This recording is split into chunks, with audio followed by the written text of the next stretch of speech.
So I would like first to welcome Humphrey Hawksley, former BBC foreign correspondent, author and commentator. So Humphrey, share your thoughts with us, please.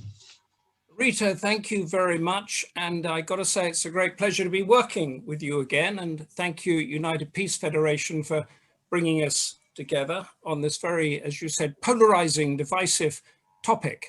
But I have decided to opt out in a way, because the following speakers will address closer to home issues such as rotting fish and unknown charges on our Amazon orders from Germany. I'm going to swing us east towards a region that's now being termed as the Indo-Pacific. And I'm doing it because there is a government policy, a tilt towards Asia, which it sees as a good news story, as opposed to Europe, which whatever happens is going to be riddled with snakes and frictions.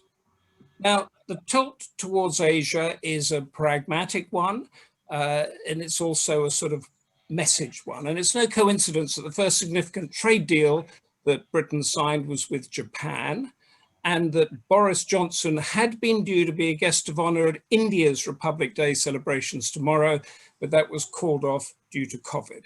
This is the British push into Asia. I'm going to deal with it in the limited time I've got on trade, defense, and then diplomacy.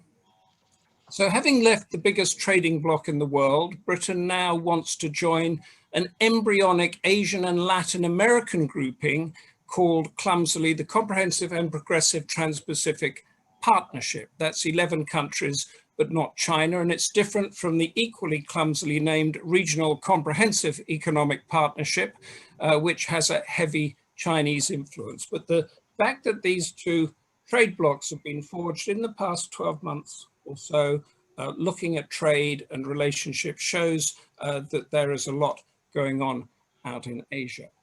If it manages to join this, this TPP, I'll call it for short, America might join under Biden now, because it was originally an Obama idea that got dumped by Trump, as it were.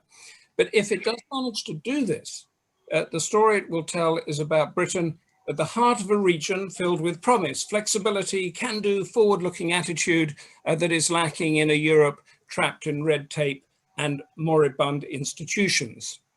As fish rots in Europe and row after row simmers, the freedoms and the straightforward dealing in Asia will become part of the narrative here. And that brings us into the area of defense, because it's all tied in together. When the new US Defense Secretary, Lloyd Austin, called Ben Wallace, I think over the weekend, he pinpointed at the top of his Twitter feed on it, he hashtagged something called GSG21, which translates as Carrier Strike Group 2021. This is the Royal Navy's brand new Queen Elizabeth aircraft carrier, leading a multilateral task force to the Indo-Pacific later this year. It will have American Navy, an American warship with it, American aircrew, French and Dutch warships, and along the way there will be exercises with the military of India, Australia, Japan, Singapore, possibly Vietnam, many others. The point that it is making here is that Britain is joining a military alliance to protect the sea lanes of Asia and, of course, to balance China's expansion. And of course, tied in with that will be trade deals. So the Japanese trade deal, yes, it was a trade deal. Japan's got a lot of investment here, but it was also something to bring Britain into that thing, so that it's not just seen, the whole of the Asia Pacific is not just seen a US-China fight that we saw under Trump. This is a multilateral fight against an authoritarian hegemonic power, or whatever you want to call it. So there will be trade deals, although probably not quite what we had hoped for a few years ago with China. That situation has changed. And that leads us to the diplomacy or the politics. There will be more British faces around the Asian diplomatic circuit, more VIP visits like Boris Johnson's one that was going to be in India. But here's the rub. This is my very personal view.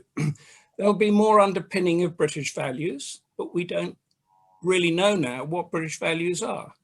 There is no Asia-Pacific strategy that defines it, like a Europe strategy.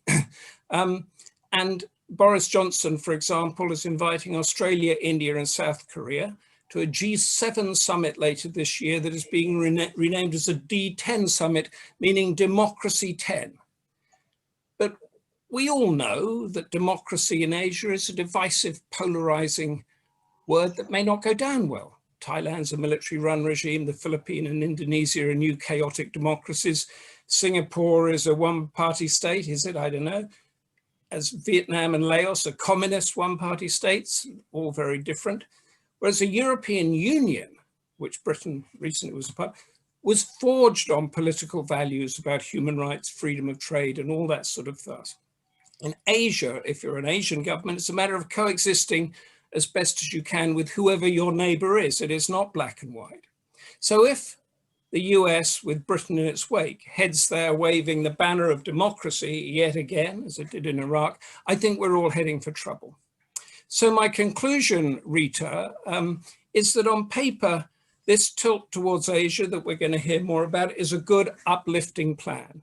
It won't replace Europe, but we are where we are.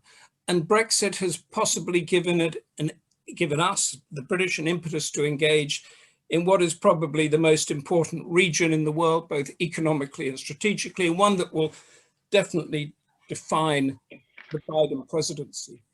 But my worry is that Britain might not have the intellectual bandwidth to carry it off. We are, after all, a nation of shopkeepers. The slogan in the corridors of Whitehall straight after the Brexit victory was that Britain would create Empire 2. In other words, heading out and telling Asians or other countries how they should be governed. An indication of the government's mindset is the cabinet minister boasting when Britain approved a COVID vaccine that it approved it first because Britain was the best country in the world. Brexit has conjured up illusions of past glory, which is viewed very differently from Asian capitals as it is in the Brexit heartlands of Britain.